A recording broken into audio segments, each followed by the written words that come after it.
I'm sure by now you've all seen the latest box office numbers for the MCU's latest installment, The Marvels.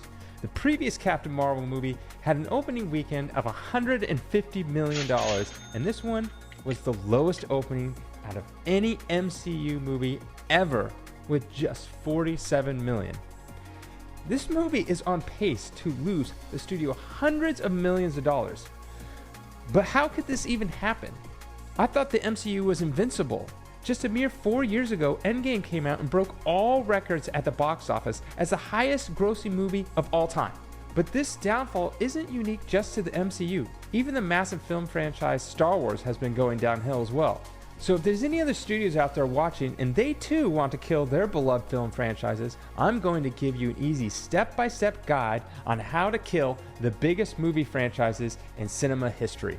Step 1. Pander to an audience that doesn't watch nor care about your movies. Now, we've all seen people complaining online about movie needs this or a movie needs that. As a studio, you need to be a social justice warrior for those people.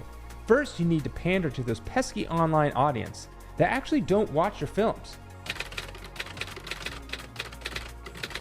So change characters' race or gender, not for story purposes or something creative, but just because. Well, I don't see a problem with it at all. And if you boys don't think Eric can be a black woman, then maybe the problem is you. I mean, it's really hard to come up with a creative story, but you know what's even easier?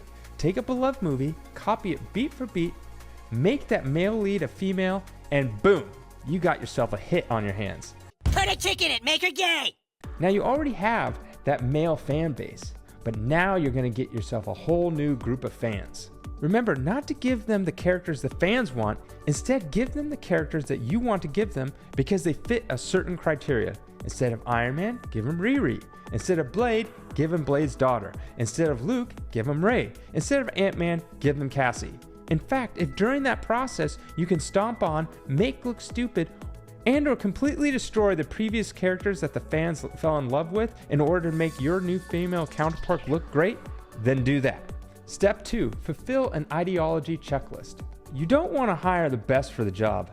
Ugh, that's so last decade. You should hire people that society thinks deserves the job. Many people will just see what's in front of the camera, but it's actually behind the camera where we can really do the most damage. Take the newest MCU movie, The Marvels, as an example. You don't want to go out and hire a trusted and experienced director for your nearly $500 million film franchise. Instead, hire Nia DaCosta. Other than a small indie film and a couple episodes of a TV show, she virtually had no prior experience as a director before being hired on as a director for The Marvels. Better yet, you should also take that director and make him the head writer for the script. Because again, DaCosta had basically zero experience as a writer other than a few podcast episodes. Also, you don't want your directors and writers reading comics. That's dumb. To have a writer for a superhero film also be a comic nerd? Nerds are stupid. And for this brave action you take, you will get a Medal of Honor from all the news outlets. The medal of hiring the first black woman to direct an MCU movie. Now you might be thinking, if she's inexperienced in writing and directing, maybe you should hire other writers that are more seasoned. Don't. That is a bad idea. Instead, hire 2 other female writers with zero experience as well.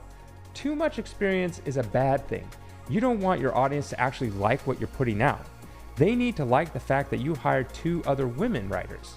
That's more important. I do not need a 40-year-old white dude to tell me what didn't work for him about A Wrinkle in Time. It wasn't made for him.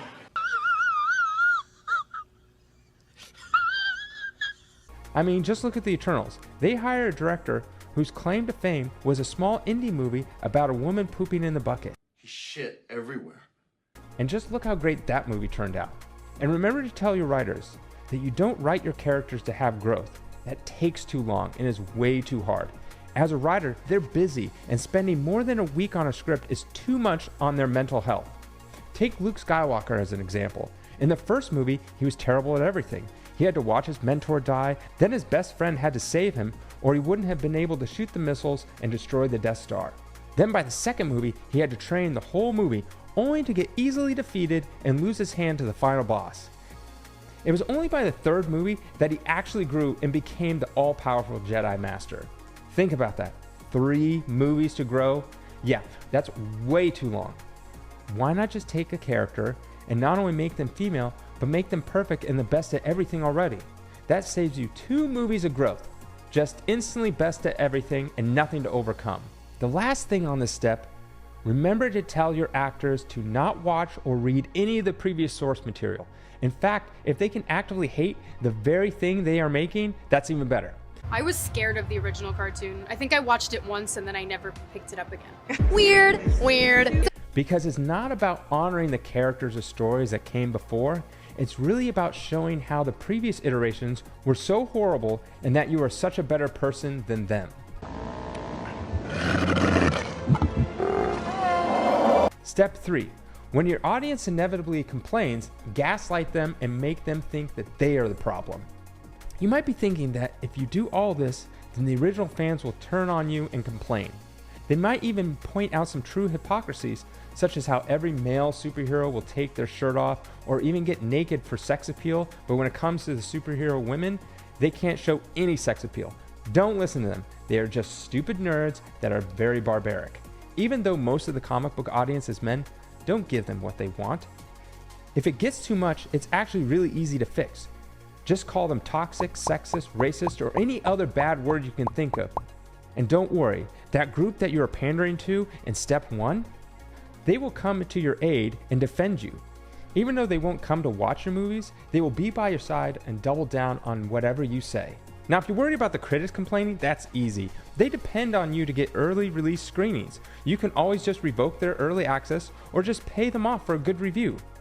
We want to trick those simple nerds into thinking that the movie is really great when it isn't, because we're playing the long game. We want them to never trust critics ever again. This way, it makes it harder for us to promote our own films.